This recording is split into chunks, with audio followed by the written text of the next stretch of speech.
Hey, so today I wanted to discuss why I believe tracking all of your KPIs is extremely important, but more importantly, why so many coaches, consultants, agency owners who get clients through outreach when starting fail to acquire more than just a few clients with their outreach. Also, I want to discuss why a lot of people doing appointment setting, whether inbound or outbound, really struggle with improving their conversions, right? So maybe right now you're getting 10 replies out of 100.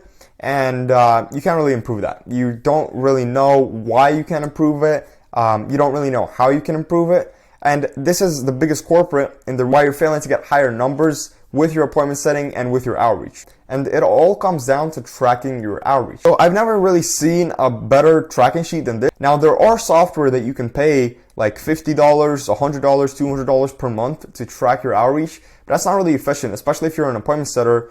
You want to keep your costs low, right? To maximize the amount you profit every single month from the calls you book. So this sheet gives you the most leverage basically for free, because it's a Google Sheet, it's a spreadsheet, and it tracks absolutely every detail. And if it doesn't track a detail that you want it to track, you can add that detail to it. There's 27 different markers that you can track here, and all of these markers add up to you getting better at your outreach. So let's go back to what I said about you getting low reply rates, right? You're getting 10 out of 100 people to reply. So what you can do is go to your data tab right here and put in all of the diff initials you're testing.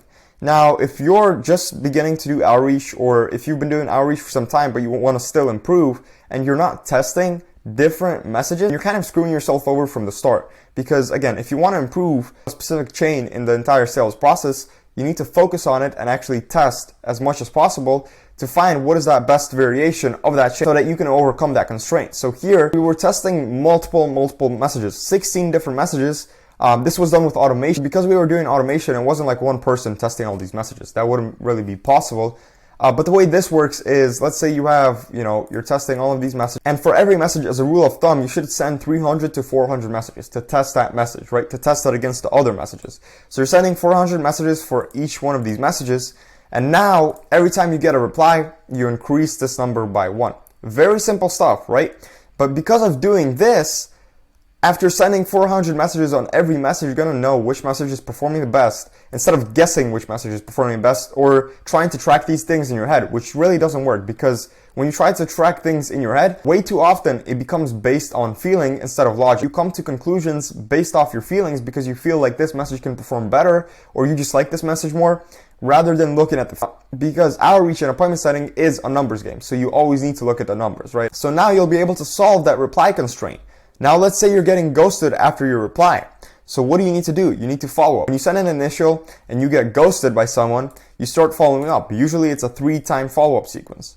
And then you want to test different follow-ups, right? Because you want to be as dynamic as possible. There's literally follow-ups that have a 50% reply rate after someone already ghosted you, and there's follow-ups that have 5% reply rates after someone ghosted you. So you want to test this and you can test it in the data sheet that I just showed you as well. Or what you can do is just test 3 different follow-ups every time, right? So follow-up 1, no one replies. Follow-up 2, no one replies. Okay, so then you think to yourself, I'm going to change follow-up 3 for a case study, right? Where we delivered these crazy results for our client.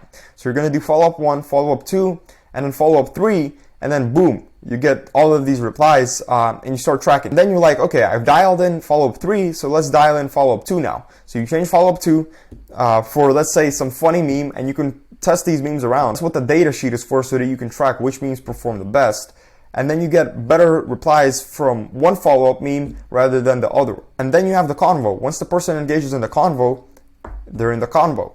Then convo follow-up 1. If they ghost you in a convo, they're going to go through this process. Then Loom. If you're leveraging Looms or VSLs, you're able to send the Loom. You're able to track. And this really allows you to know how many people are in every stage. Because if you're doing outreach properly, you're going to be sending about 100 messages per day manually, at least, right? If you're doing outbound. If you're using automation, of course, it's going to be more. It's going to be 300 to 500 per day with automation. And while you can think you might be able to track these things in your head, that's just not true. Let's say you're sending 500 messages per day on 7 different accounts. In a week, that's 3,500 messages. That's a lot of things to track in your head. And for some of those people, maybe you already sent a Loom. For some of those people, you're having a conversation. For some of them, maybe you already sent a Calendly. you have absolutely no way to track what's going on with 3,500 people at once in your head. That's why this sheet is so comprehensive and tracks every single step. Maybe you don't send them a Loom or a VSL, you send them a lead magnet to make sure they read through and kind of get indoctrinated into your way of thinking through that lead magnet. Then you have Loom follow-up 1 or lead magnet follow-up 1, whatever you send. Then you have the warm convos, right? Once they go through this and they're still replying to you, right? Assuming they didn't ghost you or they ghosted you and then you followed up and they unghosted you, you have the warm convo because they already watched your Loom, they went through the lead magnet, and now you're speaking to them and you're about to send them a Calendly. So when you send them a Calendly, you're able to track that as well. Then if they ghost you when you send them a Calendly, again, follow-ups, everything is tracked. When they're booked, you're able to track that as well, because what happens if you book someone and then you don't remind them of the call? They don't show up and you don't make your commissions, or if you're a business owner, you don't make your sale, right? So you're able to track your booking follow-ups. Then if they don't show up to the call, you're able to track the fact that you need to rebook them. So you know how many people you rebooked, who exactly and who you need to follow up again with so that they show up to the next call. Same thing with close, right? Close deals, you track the closed deals. So if you're an appointment setter, for example, you're supposed to get paid this much money for these closed deals. Then you have unqualified people. So if out of 100 leads, you get 5 unqualified leads, you'd rather not waste your time on them, right? Because they're unqualified. You're not going to be able to really help them if they're unqualified. So you put them in unqualified and you remove them from the master sheet. And then there's blocked, people who blocked you that you know about, right? So every single thing here is tracked so that you're never ever lost. You know exactly what is happening in your pipeline. Not a single outreach step, unless you're doing some very different type of outreach, that's not tracked in this spreadsheet.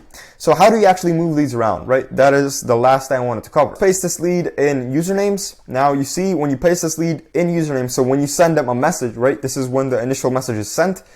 It automatically puts in the date. So again, automatically puts in the date and time so that you know when you're supposed to follow up. Because if you're following up correctly, you're going to be doing some sort of time-based sequence, right? 24-hour follow-up, 48-hour follow-up, 72-hour follow-up, or whatever time frames you're doing, you're going to be able to track it based off the date that you first sent them a message.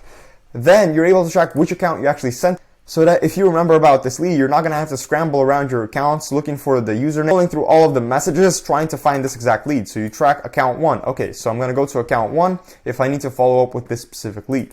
Then once you follow up with them, you're going to move them to follow up 1, right? Watch what happens. It moves to follow up 1. Now the lead is in follow up 1. This is current status. This, if something changes rapidly, you can move this as well. They reply here, right? You do follow up 1, the lead remembers you, and they reply. So now you're going to move them to Convo. Watch what happens. The lead goes to Convo. So now the lead is in Convo. Let's say they accepted your Loom and you sent them a Loom. In Loom, and let's say they watched the Loom, you don't even have to talk to them. They're like, okay, your service is amazing. Let's book a call. So you send them a Calendly and you move them to Calendly. So the time and date, it updates on every single step to make sure that you don't get lost, right? Because like, if it stayed at the date where you first DM'd them, when you send them a Calendly, you might get lost and not send them the reminders as scheduled, as scheduled by the Calendly follow-up time frame. So every time you move them through a step, the time gets tracked. And now you know, okay, I need to do 2 follow-ups because the lead is going to be on a call with the closer in 72 hours. The lead has a call in 72 hours. I need to do 2 follow-ups to get them through and make sure they don't forget the call. So Calendly follow-up 1, and then let's say now you followed up with them.